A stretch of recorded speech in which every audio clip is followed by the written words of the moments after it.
నందిగామ నియోజకవర్గంలో వాడవాడల శ్రీరామనవమి ఉత్సవాలు అత్యంత శోభాయమానంగా నిర్వహించారు.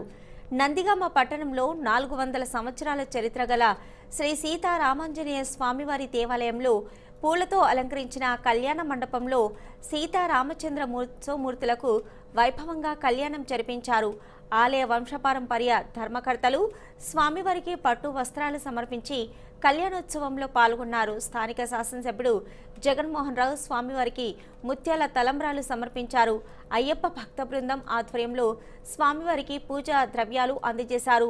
సీతారామాంజనేయ కూరగాయల మార్కెట్ సంఘం ఆధ్వర్యంలో ప్రసాదాలు పంపిణీ చేశారు.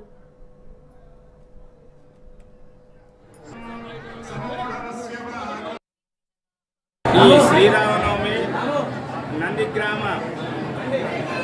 గ్రామంలో చాలా పురాతనమైనటువంటి దేవాలయం ఈ రామాలయం.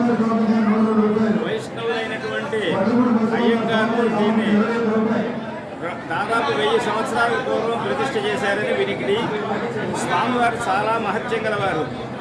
అందరినీ కూడా కోరుకున్నంతనే వరాలు ఇచ్చి రక్షించేటువంటి శ్రీరామచంద్రుడు. ఈ శ్రీరామనవమి రోజున కళ్యాణం సహజంగా నవమి రోజున కళ్యాణం చేయడం అనేది భద్రాచలంలో మొదలైంది. అదే ఆంధ్రదేశం అంతా కూడా చేస్తున్నారు. ఇక్కడ ఈ కళ్యాణోత్సవం, హోమాలు, ధ్వజారోహణ, అంగహోమం, తర్వాత కళ్యాణం, పట్టాభిషేకం, పూర్ణాహుతి కార్యక్రమాలన్నీ కూడా ఈ 5 రోజులు పంచాంగ దీక్షతో ఇక్కడ వైఖాన సాగమోక్తంగా జరుగుతాయి.